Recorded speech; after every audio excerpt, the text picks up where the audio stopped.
பாலாவை பற்றி பேசுகிறவங்களாம் ஒரு நிமிஷம் மயில்சாமி அண்ணனை பற்றி யோசிங்க. நான் எம்ஜிஆருக்கு போகல, விஜயகாந்துக்கு போகல. மயில்சாமி அண்ணன் சாகிற வரைக்கும் கொடுத்தே செத்தாப்புல. விவேக் அண்ணன் சொன்ன ஒரு கதை ஞாபகம் இருக்கான்னு தெரியல. விவேக் ஓப்ரா இருக்காப்புல இல்லை, அவர்கிட்ட போயிட்டு கழுத்தில் இருந்த ஒரு 3 பவுனோ 4 பவுன் ஜங்கிலியை தூக்கி போட்டு திரும்பி பார்க்காம போயிட்டாப்லையா மயில்சாமி.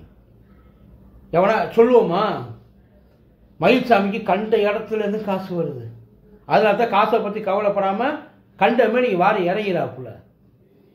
அவரை ஒரு தேசத்துக்கு அவர் ஒரு அச்சுறுத்தல், ஒரு பயங்கரவாதி மயில்சாமி. இப்போ ஒரு பாலாவா பயங்கரவாதின்றாங்க. அந்த மாதிரி மயில்சாமி ஒரு தேச விரோதி. இதையெல்லாம் வளர விட்டால் நாட்டுக்கு ஆபத்து. ஒரு பயம் சொல்லுங்க பார்ப்போம். மயில்சாமி எனக்கு எப்படி காசு வந்துச்சு? அதை கொடுக்கறதுக்கு காசு வேண்டாம் சார், கொடுக்கறதுக்கு மனசு தான் வேணும். எல்லாரும் சேர்ந்து என்ன முடிவு பண்ணியிருக்காங்கன்னா, பாலாவுக்கு நல்ல ஒரு பெரிய வாழைப்பழமாக பார்த்து உரிச்சு வாயில திணிக்கணும் அப்படின்னு நினைக்கிறேன். அதைத்தான் எல்லாம் பண்ணிட்டு இருக்காங்க. பாலாவை கிட்டத்தட்ட ஒரு பயங்கரவாதி மாதிரி பேசிட்டு இருக்கேன்.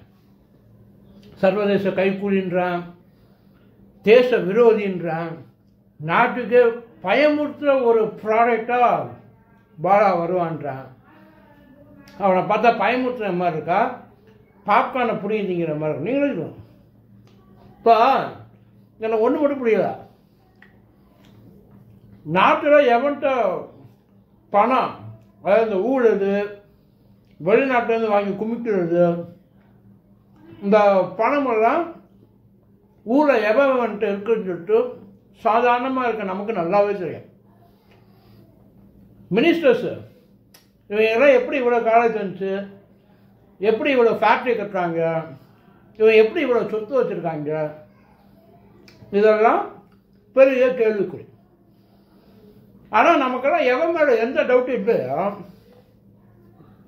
அவங்களுக்கெல்லாம் இந்த போலீஸ்காரங்க, அப்புறம் இந்த இடி, இந்த ஃபைனான்சியல் ஃப்ராடெல்லாம் கண்டுபிடிப்பாங்கள்ல, இந்த டிபார்ட்மெண்ட்லாம் சிக்கவே மாட்டேன்றான். ஒன்றும் இல்லை, அண்ணாமலை கிட்டத்தட்ட ஒரு 80 கோடி ரூபாய்க்கு சொத்து வாங்கியிருக்காப்புல.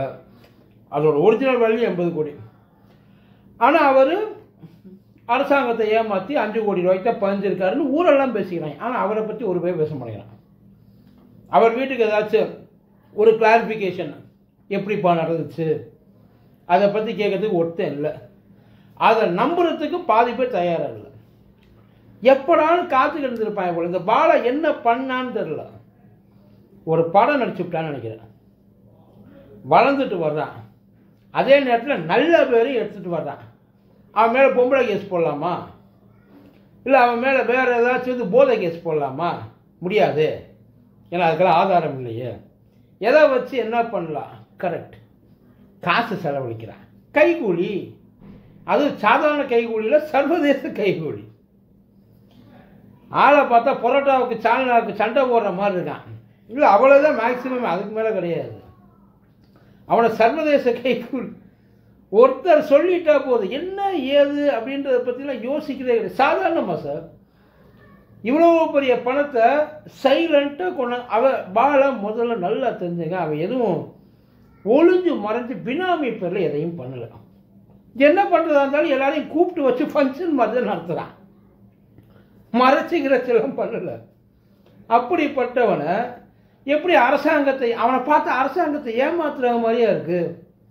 யோசிச்சு அவன் பட்ட கஷ்டம்லாம் என்னத்துக்கு வருது சார்?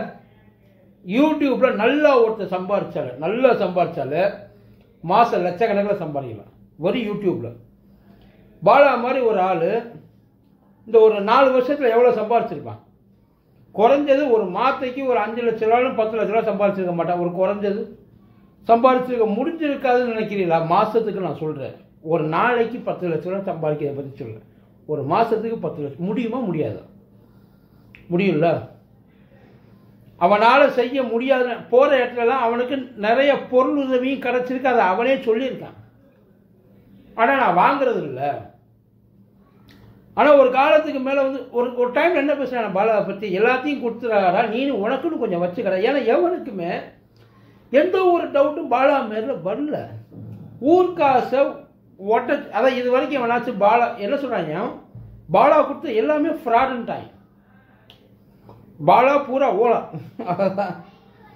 ஃப்ராடுன்ட்டாங்க. அவனால் பாதிக்கப்பட்டவன் எவ்வளோ பேர், கொடுத்து ஏமாற்றப்பட்ட ஒருவேளை ஏமாற்றணும்னா எல்லாரையும் கூப்பிட்டு வச்சுட்டு பண்ணுவானா அவன்? இல்லை பண்ணிட்டு போயிடதான் முடியுமா? மறுநாளே வந்து நிற்க மாட்டாங்க. என்னதான் நீ சும்மா கொடுத்தாலும் எனக்கு நீ வந்து ஒரு பாலா போனதை கொடுத்துட்டியடா பாலா அப்படின்னு சொல்லி அழுதுகிட்டே பேட்டி கொடுக்க மாட்டாங்க. சார் ஏமாத்துறா சார் சொல்ல மாட்டாங்க. ஏன் பண்ணலை? இதில் ஆம்புலன்ஸை திருடி விற்கிறானா? வேற ஒரு ரிஜிஸ்ட்ரேஷனில் இருக்குது. ரிஜிஸ்ட்ரேஷன் ப்ராசஸ் எல்லாம் நம்ம ஊரில் என்ன ஸ்பீடில் நடக்குன்றது நமக்கு நல்லாவே தெரியும்.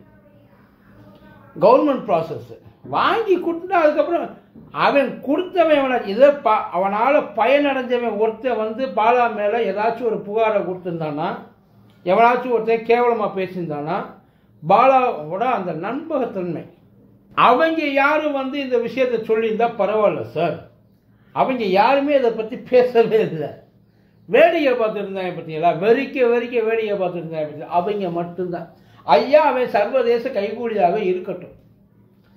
அவன் வெளிநாட்டில் வெளிநாட்டு ஒரு ரத்த காசையே வாங்கி எல்லாருக்கும் தானமாக பண்ணட்டும்.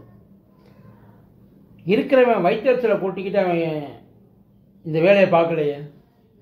ஒரு வேளை இப்படி நீங்கள் சொல்கிற மாதிரி சுற்றி முற்றி பண்ணாலும் அவ்வளவு சாதாரணமாக கவர்மெண்ட், இந்தியன் கவர்மெண்ட் அவ்வளவு இழப்பமாகவா இருக்குது, அவ்வளவு கேவலமாகவா இருக்குது.